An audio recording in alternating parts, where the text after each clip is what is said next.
So here we are, and I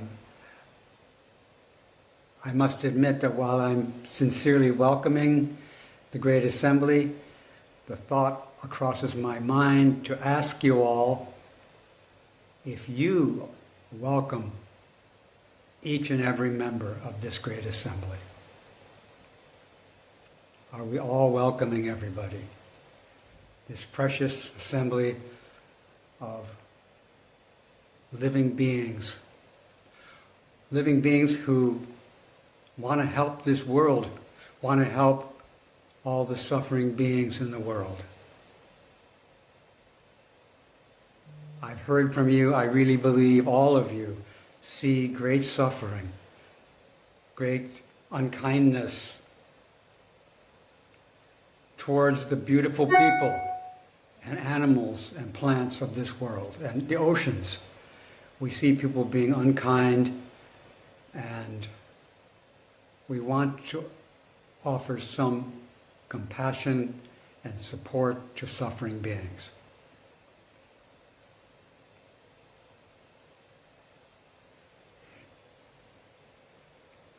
The offerings here are for you, each of you, to help you and support you in the great work of embracing and sustaining all life, because it's a difficult job. We are shocked by the pain and suffering of life. And we also are sometimes shocked by how beautiful life is, how wonderful people are, animals are, plants are, so marvelous and also suffering. So this meeting is to support each of you. Oh, I also didn't see, welcome KB, Kat Bennett. So these teachings are for bodhisattvas, those who aspire to realize Buddhahood in this world for the welfare of the world. That's who these teachings are for.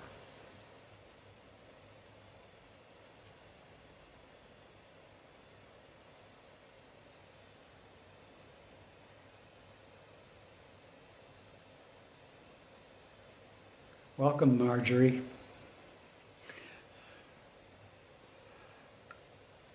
Welcome, Marjorie Yasueda, also, wherever you are. Okay, so in the last meeting we had of this assembly, I offered some teachings to help bodhisattvas at that meeting, and then later I titled the first talk, First there were the Sutras, then there were no Sutras, then there were. First there are the scriptures, then there are no scriptures, then there were. This is a cycle in the process of becoming Buddha. This cycle has been mentioned in our tradition. One of our great ancestors said, when I started out practicing, there were the mountains and the rivers. And after I practiced for quite a long time, there were no mountains and no rivers. Now, in my maturity, there are mountains and rivers again. And sometimes you run into Zen school during the no mountains and no rivers phase. No scriptures. But lately we've been spending a lot of time with the scriptures. But for the last few meetings I've been reflecting that sometimes in the process of meditating on the teachings, we come to a place where there doesn't seem to be any teachings. So when Buddhism was first being transmitted to China, there was a great effort to translate the Indian scriptures into Chinese, and it was a very successful, amazing effort to translate the thousands of Buddhist scriptures into Chinese. And then there came a phase where people kind of like put the scriptures, the ancient Indian scriptures aside, and started to consider the activities, the daily activities of the practitioners to be the scriptures.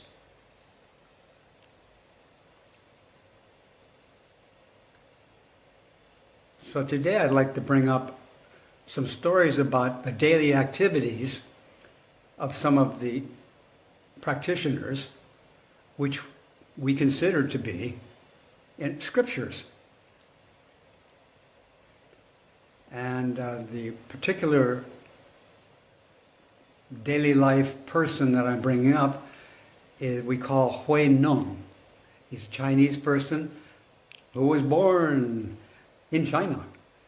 And he was born supposedly in 638.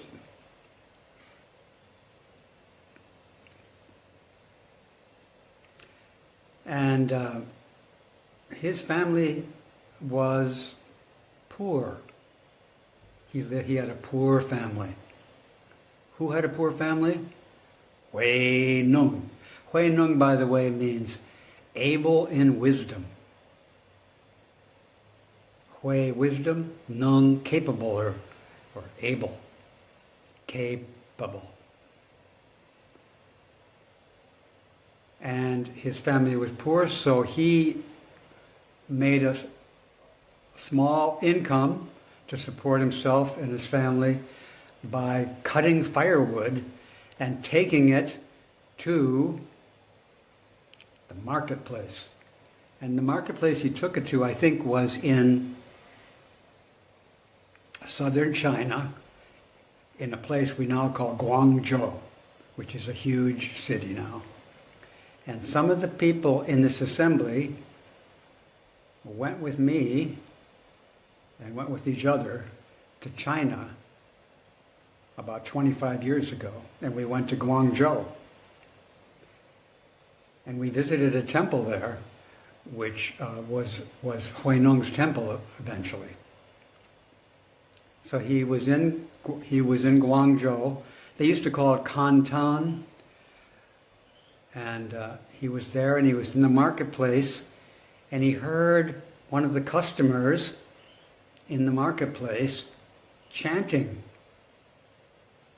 a scripture. So here's the Zen ancestor who heard a scripture being chanted.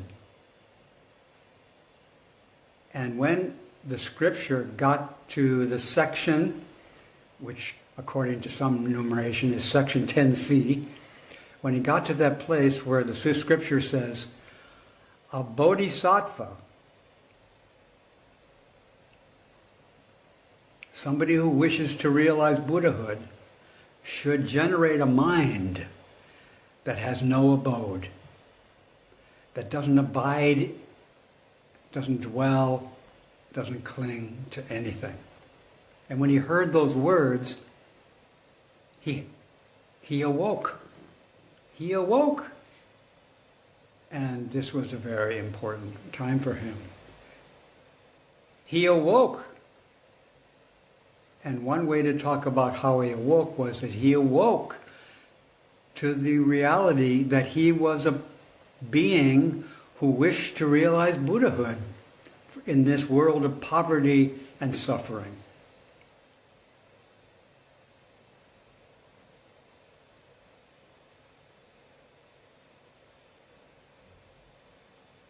In Guangzhou. And he asked the person who was reciting, what scripture is that? And who taught it to you?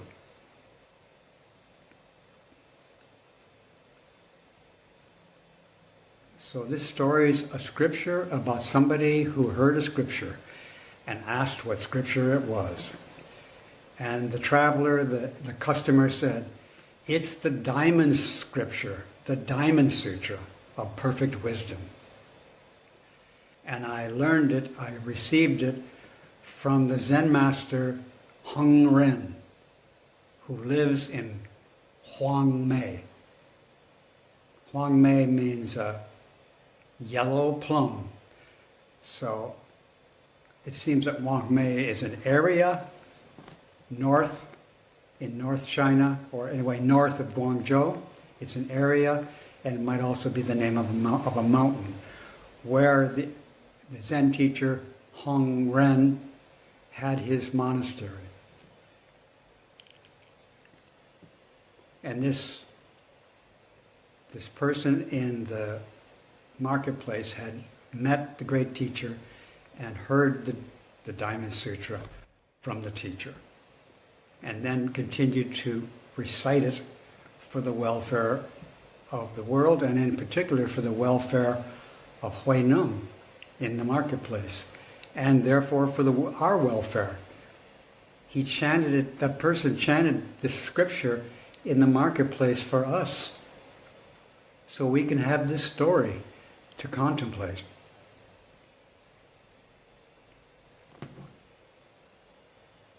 Okay, so you heard the beginning of the story, and I've been contemplating it for a while. I've been contemplating it for about 55 years. I've been contemplating this story.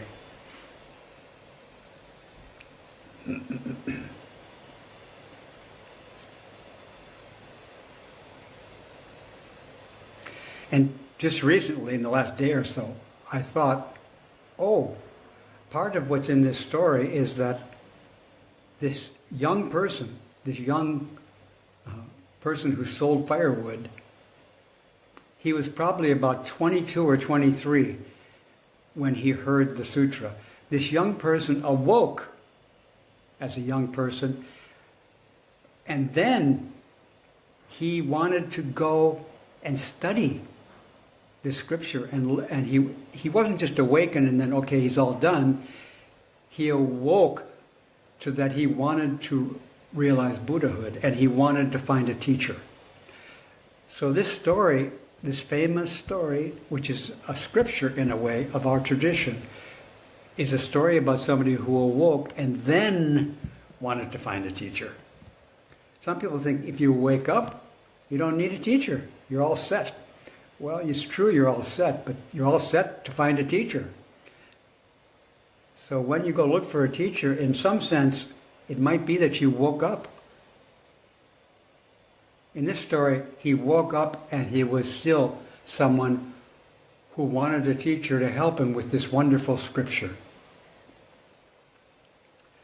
So he went home and he told his mother that he wished to find a teacher and pursue the study of the Buddha way.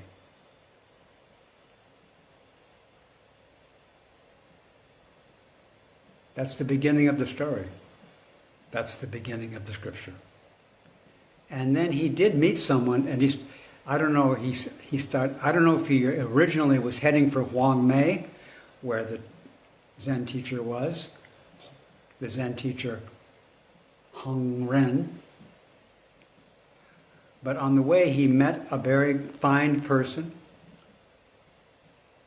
of great dignity and kindness, and made friends with him. As he's heading to meet his teacher, he meets another fine person. And this person had an aunt, or you could also say had an aunt. And his aunt was a Buddhist nun. And she constantly recited a scripture. And the scripture she recited was the Nirvana Sutra, the great Nirvana Sutra.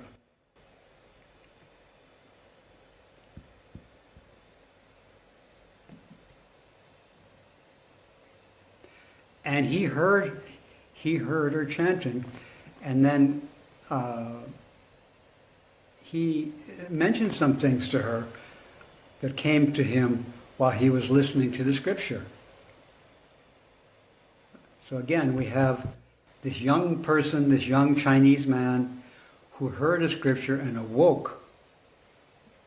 He awoke to the wish to realize Buddhahood, and he awoke to wishing to find a teacher to help him realize Buddhahood. He aspired to Buddhahood and also aspired to find support and comradeship in the path of Buddhahood. And so now he's hearing another scripture. And he makes some comments to the nun about what he heard. And she was surprised by what this young person said.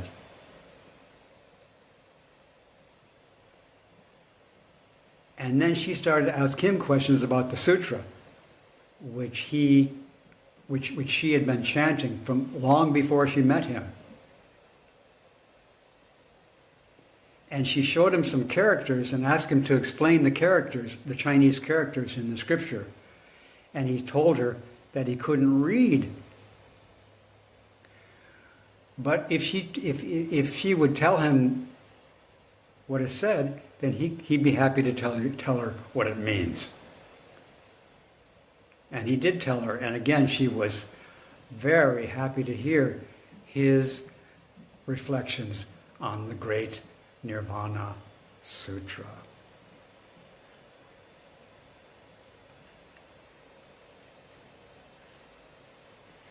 And so she went to the people in her village and told them about this young person. And they were and she said, we should go and pay respects to him and ask him to live here with us. And so they did. They made great offerings to this young person, asked this young person to be their teacher. The young person who was looking for a teacher, they asked that young person to be their teacher. And there was an old temple nearby which they rebuilt and asked him to live there.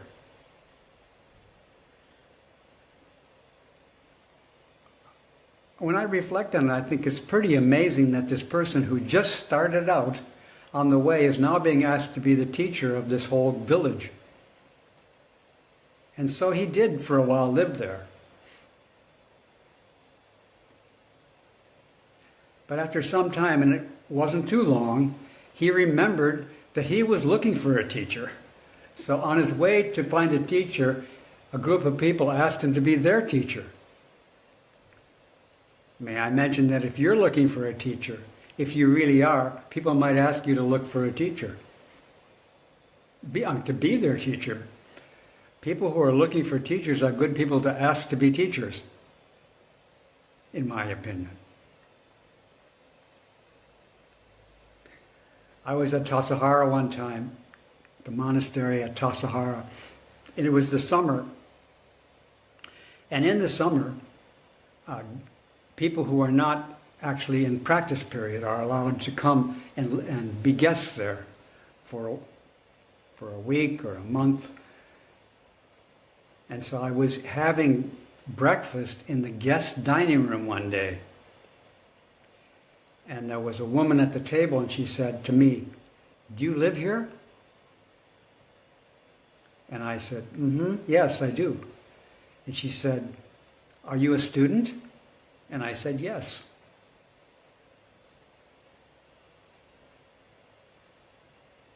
I was a student. I wanted a teacher. I had found a teacher. I was a student. And then later she found out from somebody that I was the abbot of the monastery. And she was very happy that when she asked me if I was a student, I said, "Yes, I am a student," and I wasn't kidding.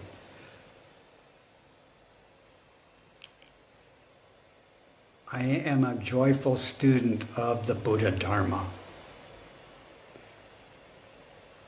And I try to remember that everything I meet is a scripture. Everybody I meet is a teacher for me. Awakened people see things that way. They don't think, "Oh, I'm not a student anymore." They're still studying, and they're very happy about it. So that's the way Hui Nung was. He was looking for a teacher, and people asked him to be a teacher, but then he remembered he was looking for a teacher. So then, kind of sadly, he left right away. He left all his students. He left all his students and went looking for a teacher.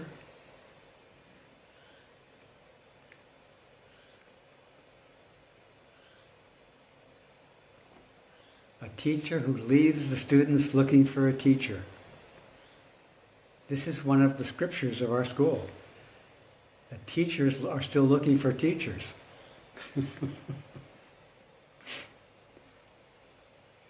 And he met a wonderful teacher.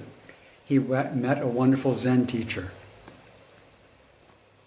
And the Zen teacher said something like, excuse me for saying this, but anyway, he didn't say excuse me, I'm saying excuse me, to tell you that the Zen teacher said to him, you have a divine appearance.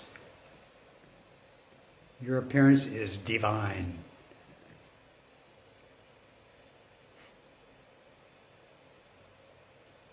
And I've heard, the Zen teacher said, I've heard that from the eastern country of India, from the western country of India, Bodhidharma came and transmitted the mind seal.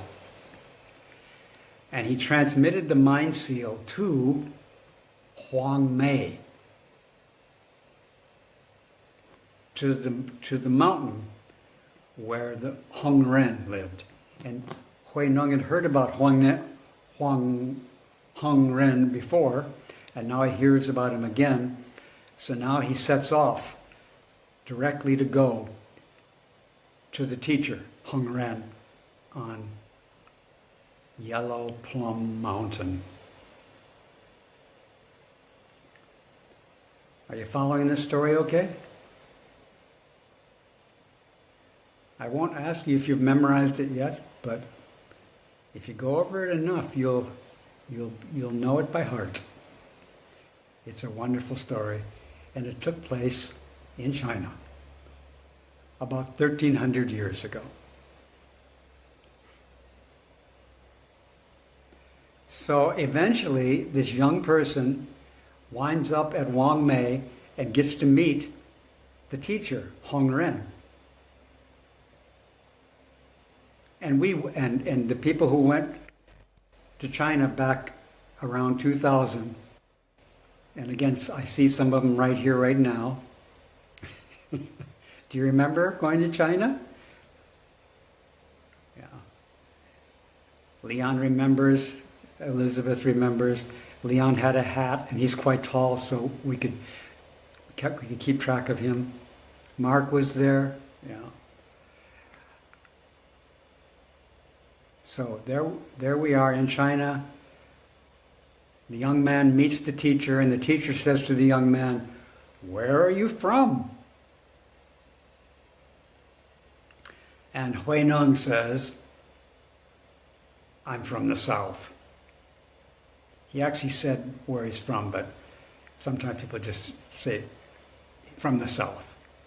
And the ancestor says, "What are you here for?" And Hui Nong said, "I'm here to make a Buddha."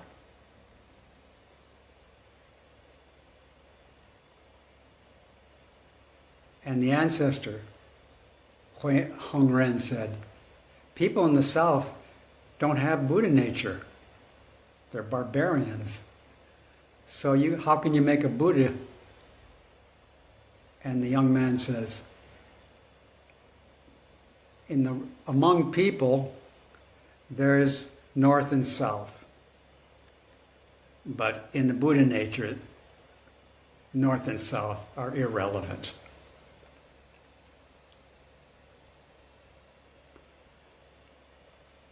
And now the ancestor recognizes this illiterate, poor person is a precious vehicle for the Buddha Dharma.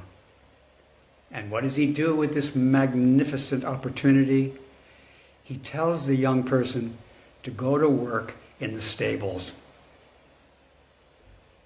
To go to work in the stables and the workshop of the monastery.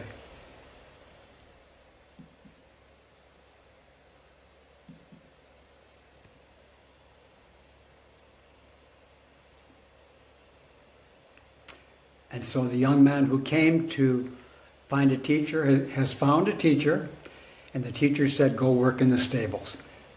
And he does go to work in the stables, and he winds up working in the rice pounding area of the monastery. Working the mortar and the pestle on the rice. And again,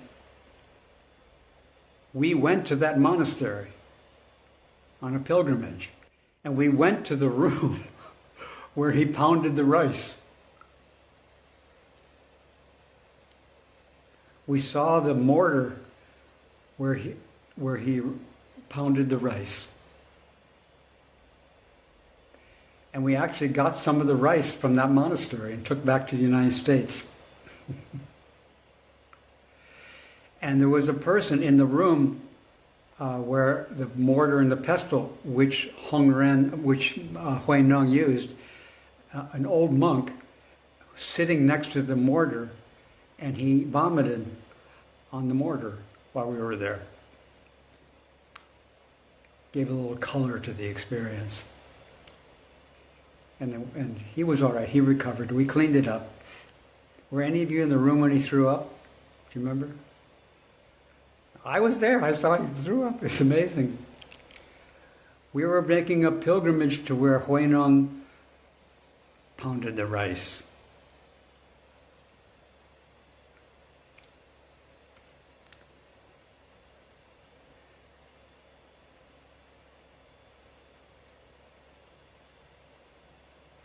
And the thought did cross my modern mind, is this really where he pounded the rice?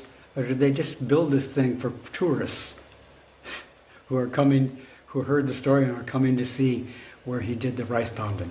I didn't ask anybody if this was a tourist setup. I just enjoyed being there. So anyway, there he was working. He worked there for 8 months. Who worked there for 8 months? Hui Nong. This is a Zen scripture, which I'm reciting to you with some comments. And around 8 months after he was there, the ancestor, the teacher, thought, I think it's time for me to transmit the Dharma to some person or persons who understand.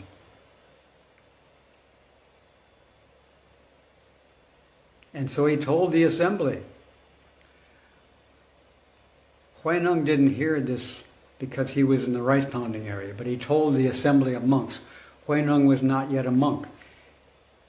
He was just a worker in the monastery, a happy worker, doing what the teacher instructed him to do, pound rice. But he told the assembly of monks, and he said, if any of you have any understanding you wish to share, write a verse.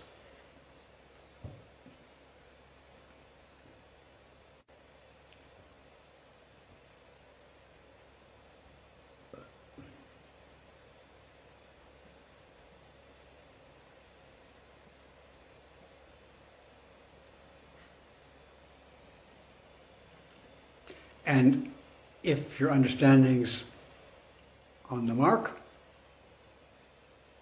I will give you the Dharma to take care of, and I'll give you also a robe and a bowl.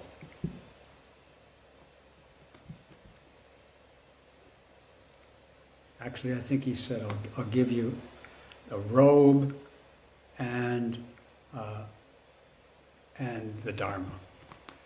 So the monastery had a head monk, a first most senior monk, and everybody thought that person will write a verse and it will be great.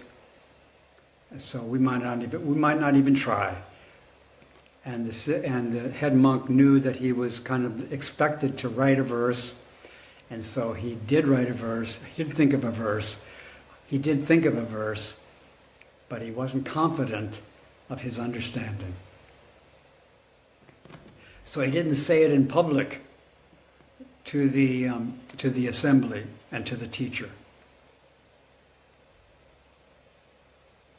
And he was a very fine senior practitioner, the head monk of the monastery. And it was a nice poem, I would say. But he didn't have confidence. He did not have confidence to share this with the teacher and the assembly.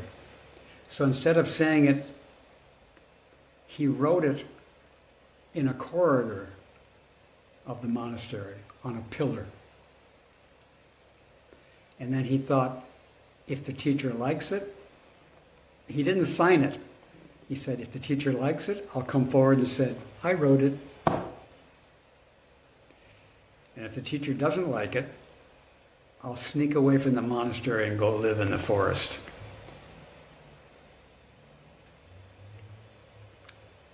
So to me, I'm touched by him. He seems to be not a very arrogant person. He knew that he was expected to write a verse. He did write a verse, but he lacked confidence. And he didn't want to be embarrassed, so he wrote it kind of anonymously on the pillar. And the teacher found this verse on the pillar. It's one of the most famous Chinese verses in the Zen tradition. Do you want to hear it? I see some smiles and some nods. Okay, here's the English translation of the poem that the head monk wrote to express his understanding. And the poem goes in English like this. The body is the Bodhi tree. The body is the tree of awakening. The mind is like a bright mirror on a stand. At all times, strive to polish it. Do not allow it to collect dust. And I think that's rather lovely, a lovely understanding of the practice.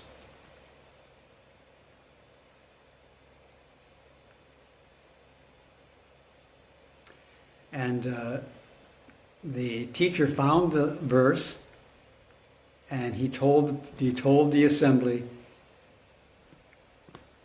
this verse is very good, you should all recite it.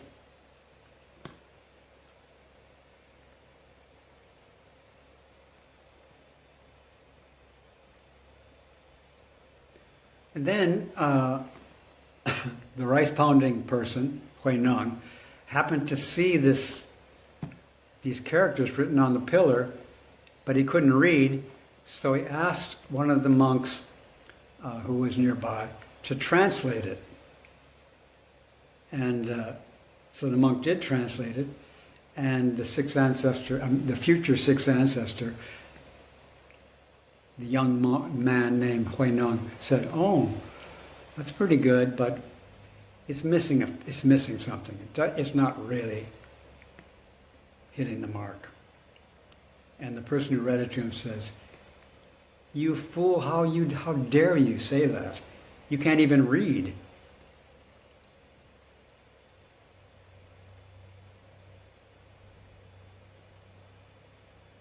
And later, Hui Nong found a young person who could read and write, and he dictated to that person his understanding.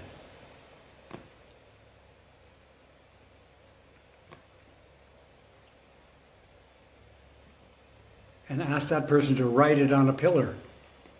And so the poem he wrote was, Bodhi, awakening, fundamentally has no tree. The bright mirror has no stand. From the start, there's not a single thing. So what place could dust collect? So I agree that the body is a Bodhi tree, but fundamentally there's no Bodhi tree. Bodhi doesn't have any foundation. It's completely free of everything, including trees. Anyway, he wrote that on the wall, and the teacher saw it, and the teacher knew who wrote it. He knew that the boy that he sent to the stables, the boy who was pounding rice, he knew that that boy had written this, or no, had dictated this scripture, this poem.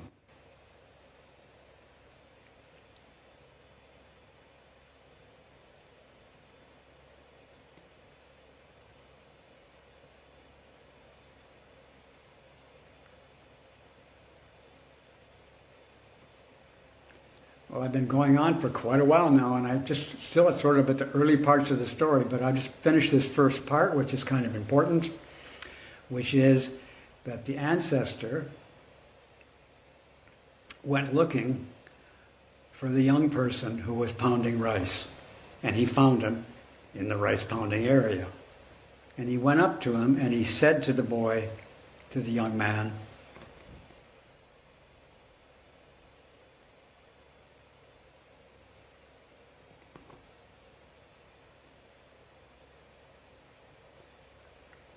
"Is the rice white yet?" And Huineng said, "No, it still needs more sifting."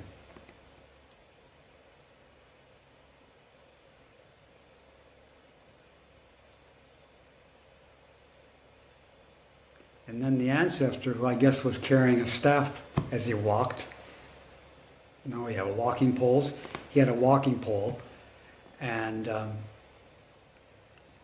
he tapped the rice sifter 3 times with his staff.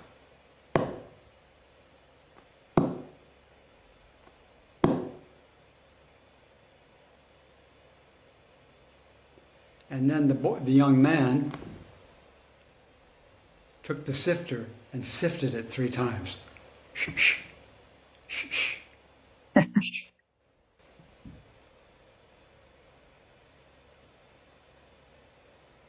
This is how they met in the rice pounding area. And then the ancestor said, "I invite you to come to my room around midnight." And so the young man did go to the teacher's room around midnight, and he transmitted the Dharma and the robe to him at that time, and gave him teachings about the Diamond Sutra, which he had been looking for so long. This is the beginning of the scripture of Huineng. It goes on for a while, but this is an example of a Zen scripture, a scripture which we meditate on, which we memorize, which we recite, which we discuss. This is a story about people who are manifesting in their daily life the teaching of the scriptures, or manifesting the teaching of the flower adornment scripture, which is that everything is a scripture.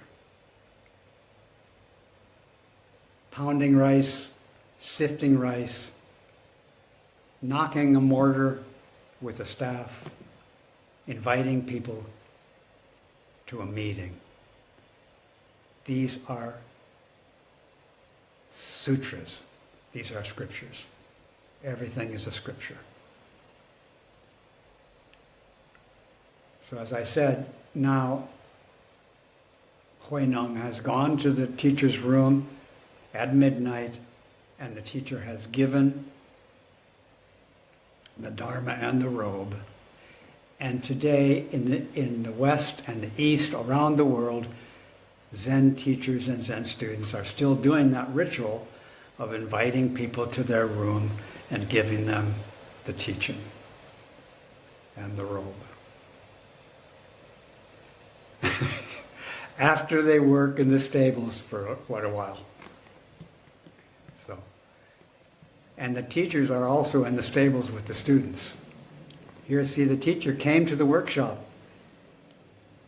The teacher was in the workshop with the student.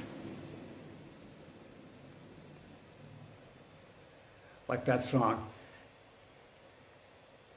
You're in the Dharma, you're in the army now, you're not behind the plow, you'll never get rich by digging a ditch. But the teacher's there when you're digging the ditch, even if you can't see the teacher.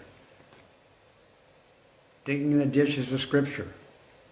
Working in the stable, sifting the rice, and sitting upright and silent. Sitting quiet.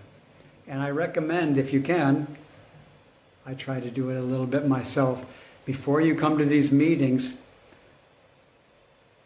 try to get before your screen, before it starts, and sit quietly for a little while. To settle down. At No Abode, we sit all morning before we have a Dharma talk, so people are already settled into their rice pounding.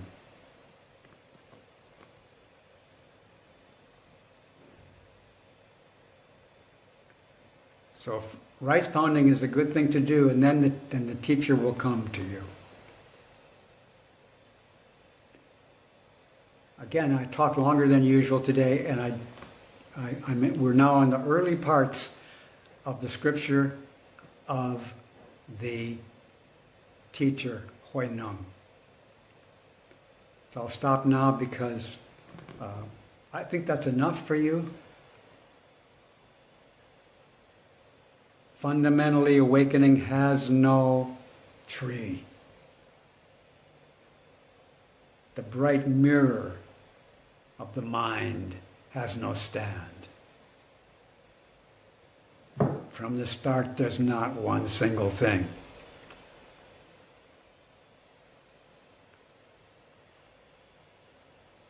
But you could say, oh yes, there is one thing from the start. But anyway, and then there isn't one thing, and then there is one thing. But maybe first there are no mountains, then there are mountains, then there aren't mountains, then there are mountains. First there are the scriptures. No. First there's no scriptures, then there are scriptures, then there aren't scriptures, then there are scriptures. So that's where we're at. So don't forget there's no scriptures, and also don't forget to study the scriptures. I pray that we keep studying the scriptures and remember there are no scriptures, and then study the scriptures again.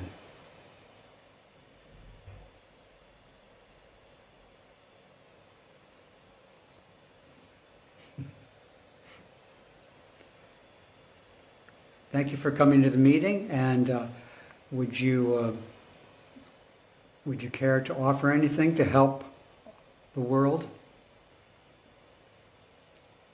I'd like to offer something. Okay. I was with you. This is Jackie. You were with me. I was with you 26 years ago. Yeah. On that trip. It was awesome. It was pretty fantastic. And I also enjoyed Jungshan's temple. Yes. And looking into the pond, and just this is it. And you jumped into that pond with Linda, and you were getting yourselves all blessed up with that energy. And you also, it was just a really, really moving trip, every part of it. When I was at No Abode a week or two ago, for the one-day sitting you had, I was upstairs in that room, and I saw the black album I made you back then. and I looked through it. What did you see? The book? The album I made you Yeah. of photos. Thank you for making that album. And I wanted to thank you for keeping it and not throwing it away. It was just brought back all the memories of that trip. So thank you. Yeah, you're welcome, and so if you come to know a boat, I can show you the book of photographs that Jackie took 25 or 26 years ago. Yes, it's in that room on the shelves there. Yeah.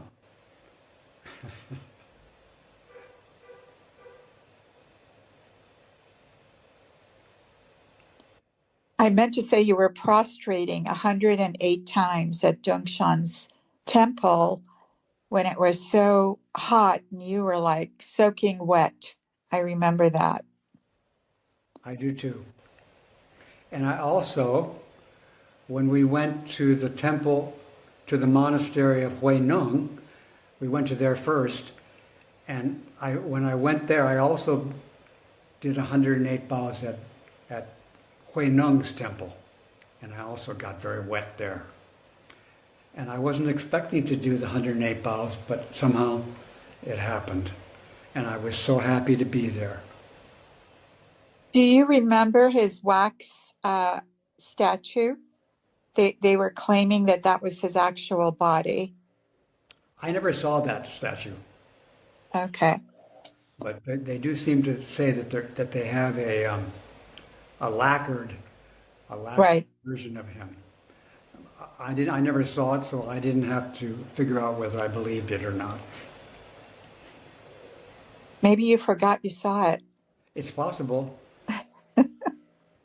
And maybe I never really went to China. I just dreamed I did.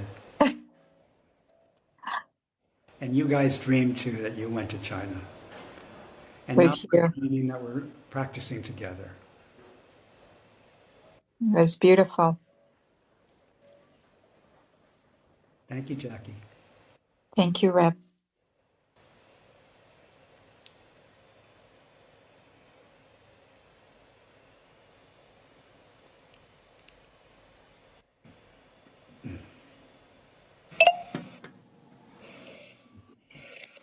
Good morning, Reb and Assembly.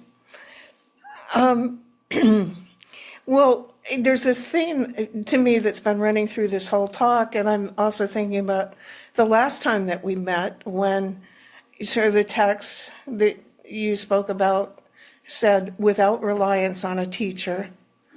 And today's text is all about kind of reliance on a teacher, and for me, it's bringing up this both and, neither nor kind of situation. Mm-hmm. And I wondered if you would care to comment on that. This pattern of, there's this teaching and there's that teaching, and they seem to contradict each other, and they're both true. And I wondered if you'd like to say something about that. Well, I do like to talk about that point, that we're devoted to something that we don't rely on. And those who are most devoted to something are the ones who don't need to rely on it. Or actually, as part of their devotion, they don't rely on what they're devoted to. They just give to what they're devoted to. They don't try to get anything. So they don't lean on what they're devoted to. They just uprightly give themselves to what they're devoted to. They don't try to get in, they don't abide in what they're devoted to. So we both don't rely on the other, and we're devoted to the other. Mm-hmm. But that dynamic is very subtle, but there it is. Again, part of devotion to a teacher or a tradition is to change it. Is to go beyond it. But that's part of the devotion to it. And only the people that are devoted to the tradition should be pruning it, should be modifying it. The people who are totally devoted to the way it is are the ones who are going to make it a new way.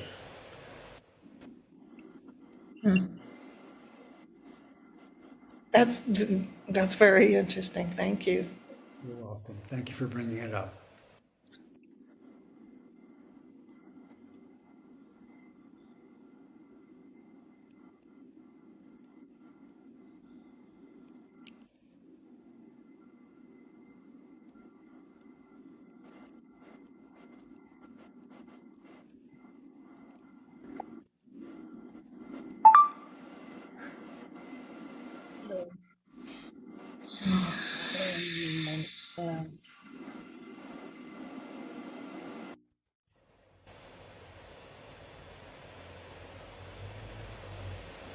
There is something that keep happening in life, and it feels like magic.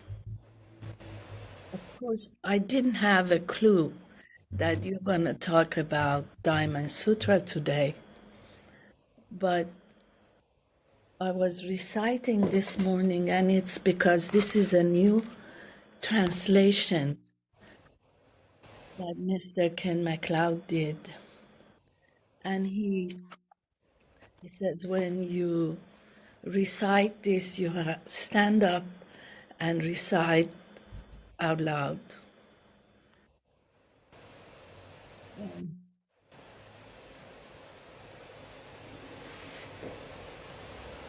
My heart is pounding, and I wonder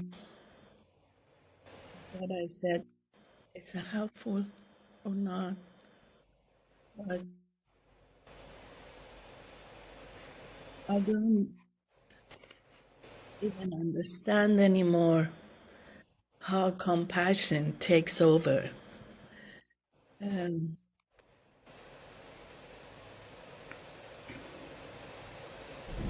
I enjoyed very much the way you said the story.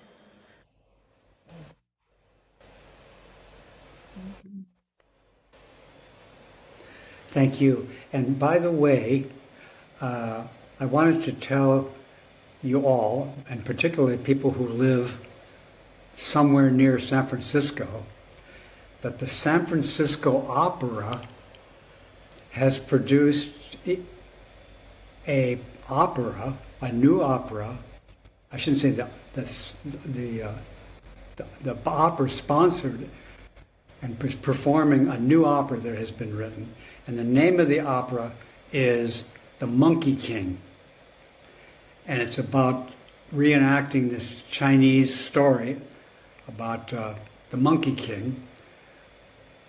And in this opera, they chant over and over, Namo Guanyin Pusa. Namo Guanyin Pusa. In other words, homage to Avalokiteshvara, homage to the Bodhisattva of great compassion. And then in Chinese. Then in English, they recite the Diamond Sutra. Throughout this opera, they're reciting the Diamond Sutra. And they had pictures of the audience, and most of the audience didn't look like Asian people. It looked like European descent people. The opera auditorium in San Francisco was full of people who were listening to the Diamond Sutra being recited by the choir. The whole choir of the San Francisco Opera was reciting the Diamond Sutra. And I was really impressed and encouraged that this could happen now in San Francisco, that the Diamond Sutra is being chanted by the assembly of the San Francisco Opera. It's a wonderful opera. And it's available, it was available live stream, so you might be able to still see it.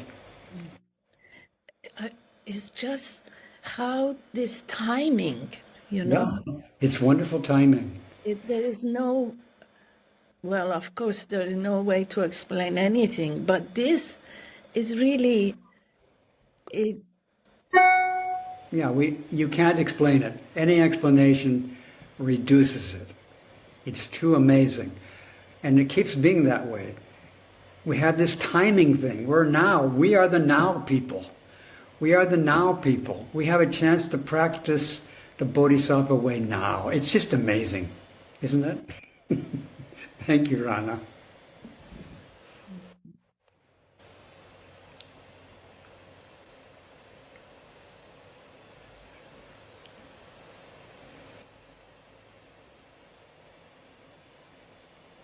And now, another person. Now. Yeah, go ahead. Hello, Reb. Just when you were talking, relaying the story, and then when I think it was Yuki, or then when somebody, 2 persons ago, not the last person, but the person before, mentioned the picture. Oh, it was Jackie. Mentioned the pictures that she made for you and she found them again, that you had them there. During both those times, I thought about this old booklet I have, which has a picture of you at what I think is the rice pounding area. So anyway, I thought of getting it before when you were relaying the story, but then when Jackie said it again, I got up and got it. But I just grabbed a bunch of books. I grabbed a stack of stuff that's like this. There it is. So I took the top one off and I opened this second collection of stuff, which starts with this. Uh-huh. And I just opened it to one page, and it was the page where you was there. So I just show it, and that's why I'm talking. Oh, yeah. There's me by the, there it is. That's the room. See, right, my foot is touching the edge of the mortar. Yeah. That's it. I just wanted to relay that. That's in a book? That is, yes, it's in one of the editions of, they used to make these, publication of the San Francisco Zen Center. Windbell. Yeah, Windbell, that's it. It's this. Okay. It's in that Windbell, which has this cover. Okay. Thank you. You're welcome. Thank you. Thank you. So there's a picture of the visiting of Huineng's work area. Thank you, Norbert. You're welcome, Reb.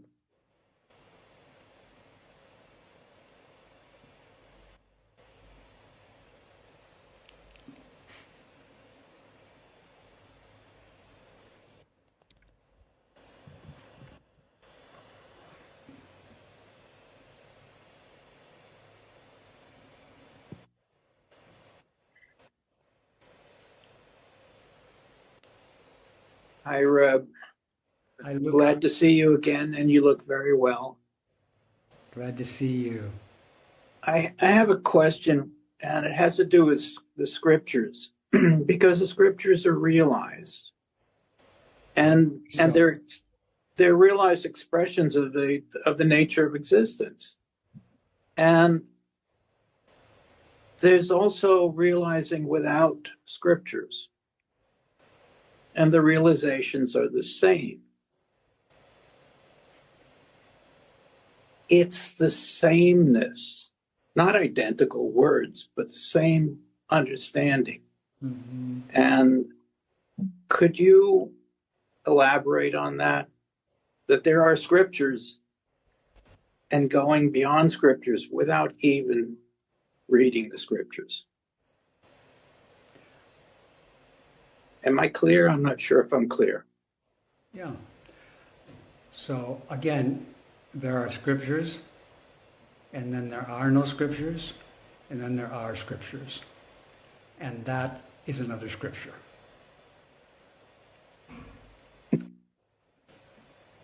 But we're always making scriptures. Okay. Thank you, Luca.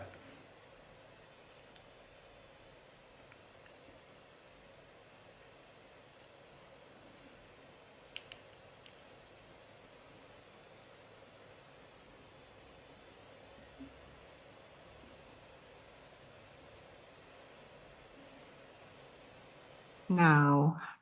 Now. Now. Hello, everybody. Hello. I just would like to repeat what happened in the sutra, how important it can be to listen or to hear the sutras, to listen to your teacher. And, while you were talking, Reb, and telling us the story, all the important sentences that you said to me, or I was your sentences that I was allowed to hear, to listen to, and they were life-changing, So I just wanted to appreciate that you teach and what a difference it makes. Just let me give you one example, like when you sit in front of 200 people at Green Gulch during the Sunday talk, and you admit or you say, I don't know. I don't know how often I told that story, that you are able to say, I don't know. And it is not diminishing any of your knowledge or personality or being a teacher, and how much I appreciate just that one example, and there is a dozen of examples. So I just want to thank you for that. You're still with me, although I'm far away.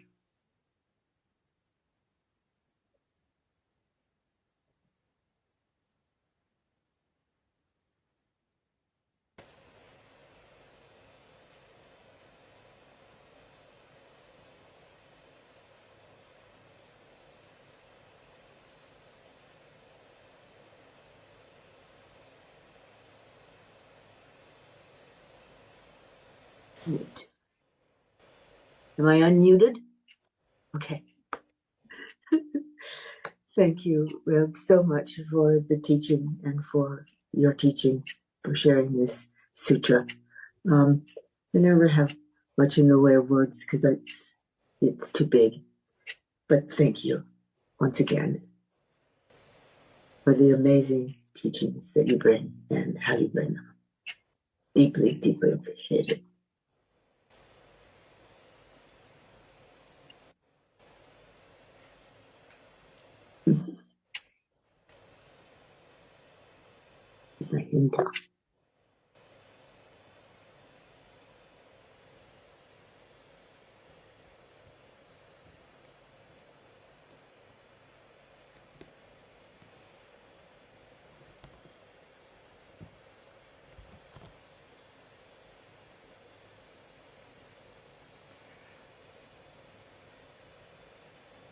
Thank you, everybody, for coming to join the Great Assembly today. May you continue to take care of the Buddha way for the welfare of this world. Oh, there's one person. Yes, Breck? Reb, I've been looking for what you mentioned with the opera performing the sutra, and I can't find it. I wonder if something could be sent out. It's called The Monkey King. That's the name of the The opera. Monkey King. That's the name of Ah, the opera. San okay. Francisco Opera, Monkey King. And that was a recent performance or current performance? I don't know if it's still going on. It was about a month ago. Mm. And we watched it live stream. Okay. And so it was very inexpensive. We didn't have to travel 60 miles to see it. That too. It might still be able to be watched in some way from England. Yeah, well, I saw that the opera also has a YouTube channel, so I'll see if it's on there. Yeah. Anyway, it was wonderful. Good. Thank you very much. Namo Guanyin Pusa. You should join the opera.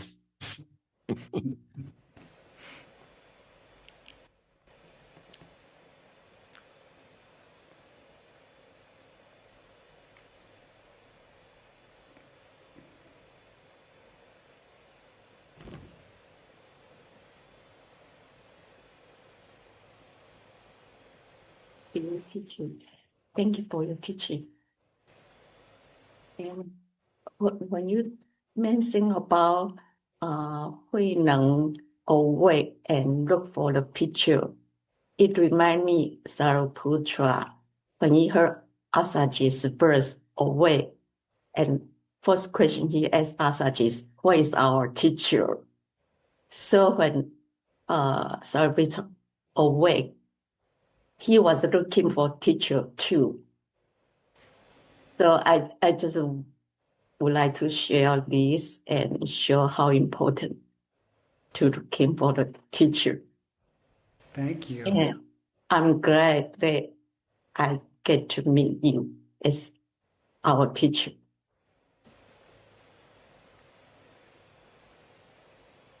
And sometimes when we're looking for a teacher, we meet the teacher and don't realize we met the teacher we're looking for. But the important thing is keep looking for the teacher. Where is the teacher? Where's the teacher?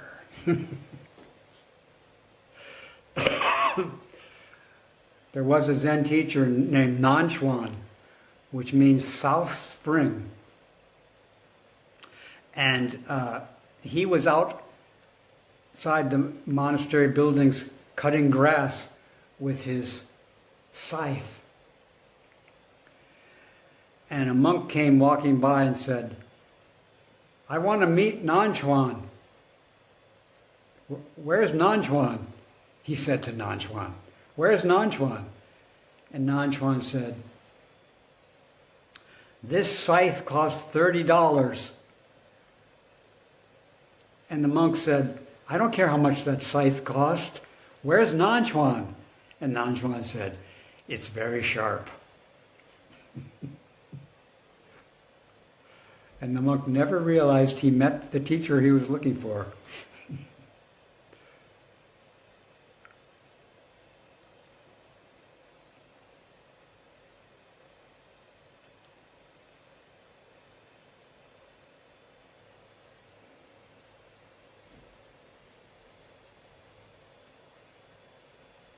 Reb. Yes. So great to see you. Great to see you, Catherine. You know, I don't know if you remember me, but what's so great about your teaching... I remember you better than you do. Oh, wow. That's good. Because I forget myself a lot. So thank you. But your teaching has always been in between the lines, and that's what I've loved. I think I'm going to, could you tell me this? Could you teach me that? And it's not those questions or answers. I get it in between the lines, and I will never forget as long as I live. Didn't know anything about Buddhism, found you. The fact that you're funny and also make me laugh is like, and artistic is what drew me in, your whole thing. And then never forget, I was on the way to a weekend thing with you down in Monterey, wherever that place is that you used to give weekend things. And I never met with a Buddhist teacher. I went in with you. I said, I don't know how to do this. You said, well, just sit down and whatever, just informal. And I said, I just got a call on the way to this weekend. My father or someone's in the hospital. My instinct was to just jump on an airplane and go there. And I said, what do you have any opinion, or what do you think I should do? And you said, I quote you directly, you are in no shape to help anyone. It was the most hilarious, fabulous thing. I mean, I use that all the time with some other people. I tell this story, and all the stories there was like not what you were saying. It was everything around what you were saying, also what you're saying, but everything around what you were saying is where I got the message. And then when you sang, you know, all the songs you sang, I just appreciate you. And it led me to doing something. You taught at the yoga studio or something in Berkeley. I would drive at bumper to bumper traffic on Friday, commute traffic to get to you. And I never forget, I said to you, is this going to get any easier? And you laughed and you said with an Italian accent, I like the question. And these are all the moments that stay with me. And I just cannot thank you for being not so serious as my very serious physician father was, a not so serious teacher that I can really get the message from. So thank you so, so much. You're welcome. And some people need a serious teacher, so then I'm serious.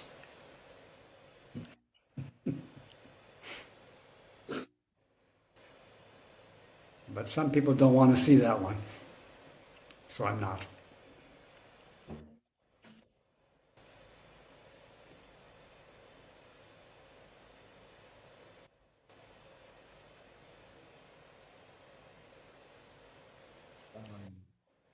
Reb, I was interested in the story in the he's not finished. Are you finished pounding the rice? No, not quite. And then the 3 pounds of the staff and the 3 shakes of the bowl. I'm wondering if you have any explication of that.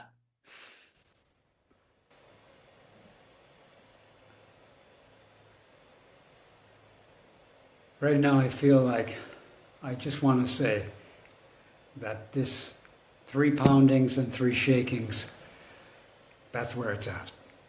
That's where the arrow points meet.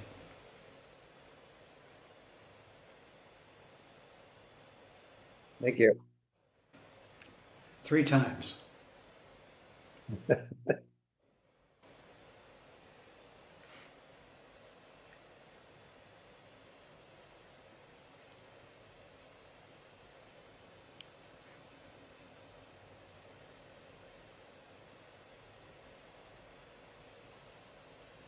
Hi, Reb.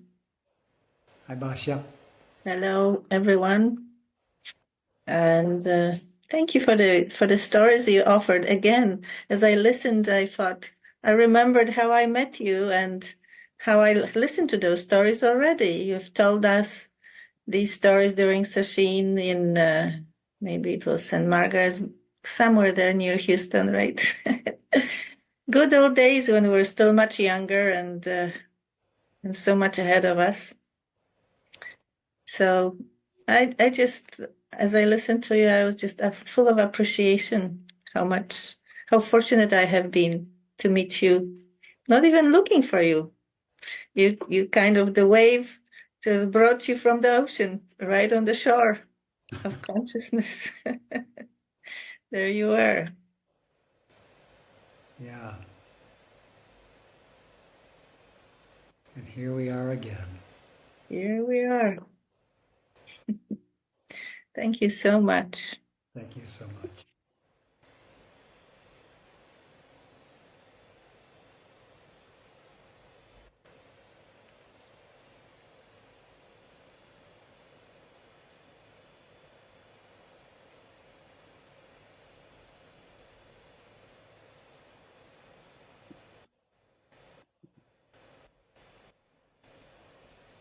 Hi, Reb. Hi, Justin.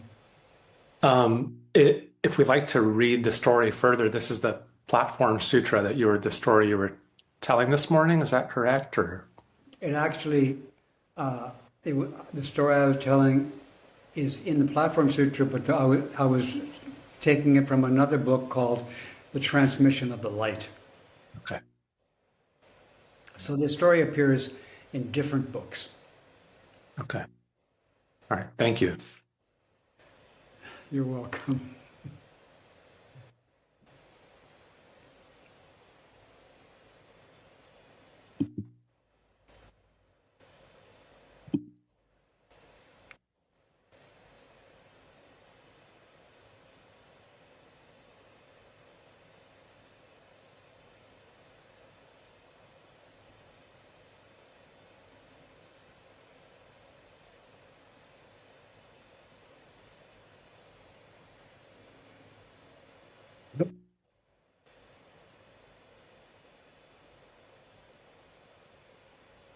My apologies. One moment.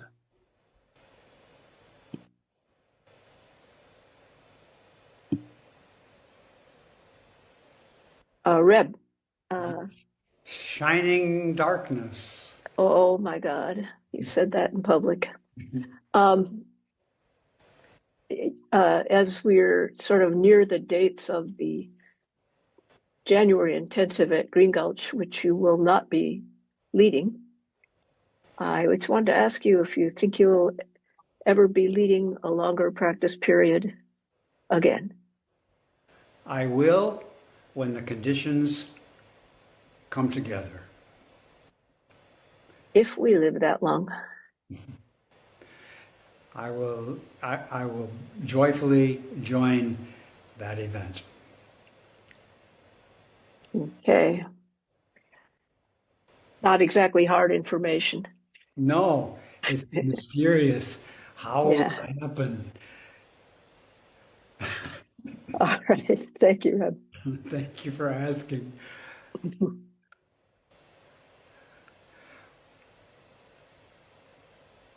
Thank you, everybody. It's been another wonderful meeting of the Great Assembly. I appreciate you all so much. And again, it was particularly nice to talk about China and see some of the people who were in China at the meeting today. And I also think with such joy about all the other places where we've met. So may we continue to meet without end or beginning. Thank you very much.